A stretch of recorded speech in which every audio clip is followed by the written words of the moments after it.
sebenarnya nama aslinya itu Muhammad Ibrahim. Mbak Ime itu Iya. dari Ibrahim, Wongnya dari nama papa. Oh iya, bapaknya Pak Wong ya. Jadi komplit Baim Wong, Masya Allah. Amin. Seperti apa? Di saat itu juga saya benar-benar berpikir Allah itu maha baik, tulis Baim. Sekarang saya ada di posisi ini, nggak tahu kenapa saya malah takut. Nah ini, betul tulisan itu. Kenapa nulis begini? Itu emang kalau saya kan dulu itu pernah ya di posisi yang saya bilang mungkin bisa dibilang saya itu lagi diminati banyak orang yang dulu ya. Dan waktu itu saya hilang kendali lah. Tiba-tiba orang-orang butuh saya, semuanya tiba-tiba kita agak ngedongak, agak sombong gitu. Waktu dulu tuh kayak saya seperti itu dan akhirnya saya kelihatan berubah sama teman-teman dekat saya. Nah untungnya pelajaran itu sekarang sudah menjadi istilahnya benar-benar sesuatu yang tidak mau saya terulang lagi. Dan alhamdulillah sekarang tiba-tiba YouTube saya itu benar-benar digemarin orang-orang suka, dan tiba-tiba saya bisa di peringkat itu, malah saya jadi takut.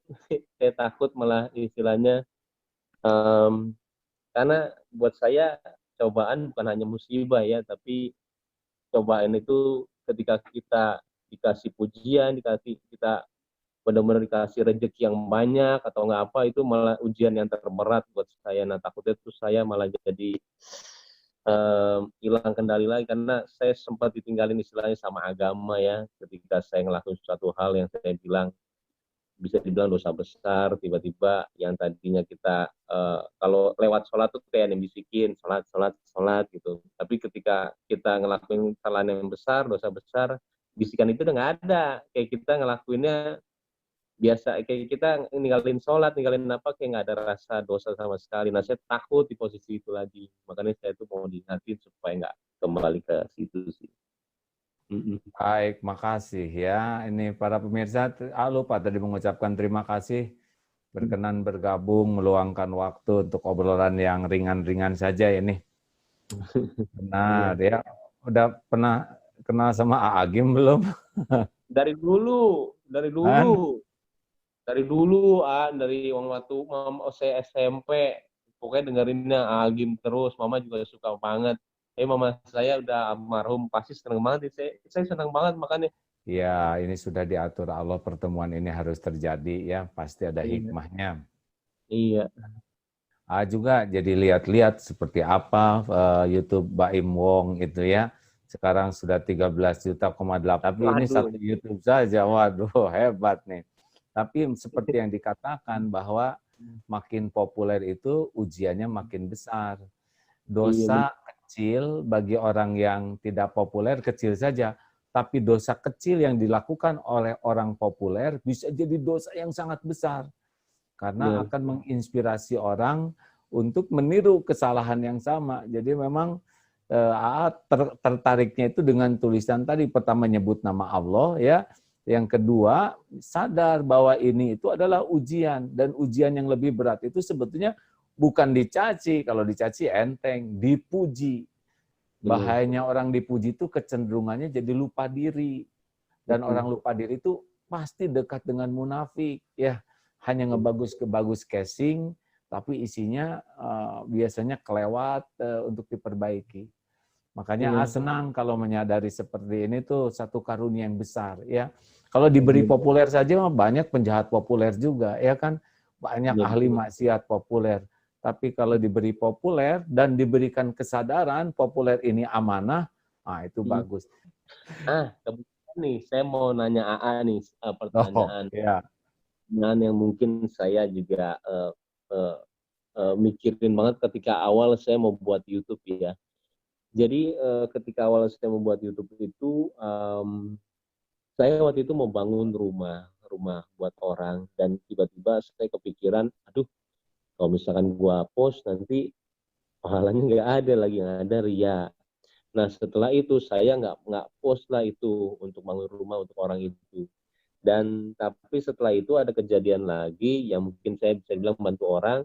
Akhirnya saya coba untuk post, dan akhirnya pujian itu ada lah ya, pujian ada. Kayaknya ini bisa, ini ya, maksudnya bisa istilahnya bukan mengubah, kayak mencontohkan suatu hal yang baik kali ya sama orangnya ya kali ya. Akhirnya sampai sekarang saya ngepost. Dan menurut Agim sendiri itu, saya sebenarnya masih sekarang sih pemikiran saya ketika saya ngepost itu, ya sudah deh saya bilang, yang penting saya melakukan sesuatu hal yang saya mau dan saya tahu itu mungkin menurut saya itu benar.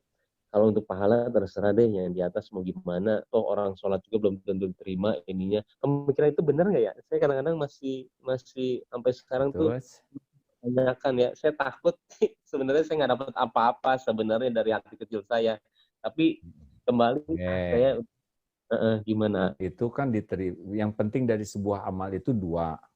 Satu, niatnya benar, lillahi ta'ala ikhlas. Yang kedua, caranya benar. Hilang salah satu, nggak jadi amal. Nah, gimana nih kita dilihat orang?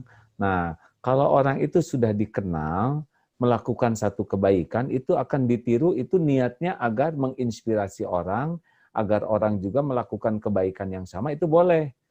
Tapi ada catatannya nih. Catatannya, kita berbuat baiknya tidak hanya yang diposting. Ya. Jadi kalau kita nolong orang, kita posting, tapi yang tidak diposting, lebih banyak lagi kita nolong orang. Yang repot itu, yang nolongnya cuma yang diposting aja. Ah, berarti ini kita ngarep-ngarep nih. Orang lain suka, muji. Nah, kemudian kalau kita baca komen, dan kita baca pujian tuh senang, nagih gitu. Padahal itu kan tidak penting pujian itu. Yang penting kan kita lebih banyak beramal, ya kan? Nah, giliran ada yang komen negatif, sakit hati. Nah, berarti memang kita nyari pujian.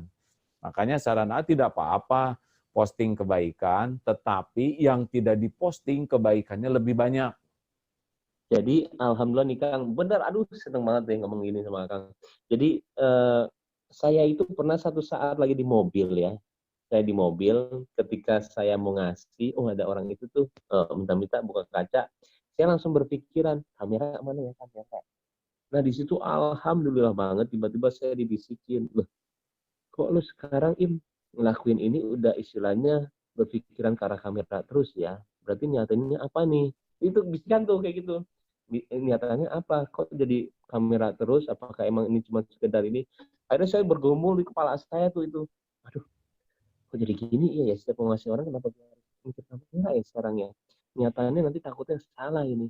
Nah makanya tadi pasti bilang tuh benar banget. Jadi saya sekarang membagikan tuh, oh sekarang gue mau ada sesuatu yang nggak mau dikasih tahu sama orang dan ada yang sesuatu yang dikasih tahu orang. Persis banget tadi ngomong alhamdulillah. Makanya tadi dengarnya ya Allah. Dan harus lebih banyak. Jadi Oh, kalau yang diposting 1.000.000 misalkan ya, yang sembunyi-sembunyi 10 juta lah gitulah. Jadi kalaupun yang diposting ini gagal, kita masih punya yang lainnya.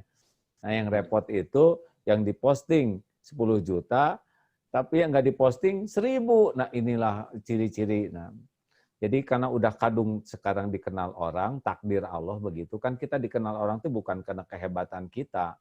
Kita dikenal orang itu karena takdir Allah yang menguji kita dengan terkenal, dan karena Allah menutupin aib, jelek, kekurangan, kesalahan kita, ya kan?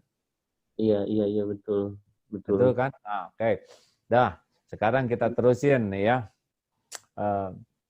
Jadi senang sekali itu kalau kita berbuat baik, kemudian mau ria, Allah mengingatkan.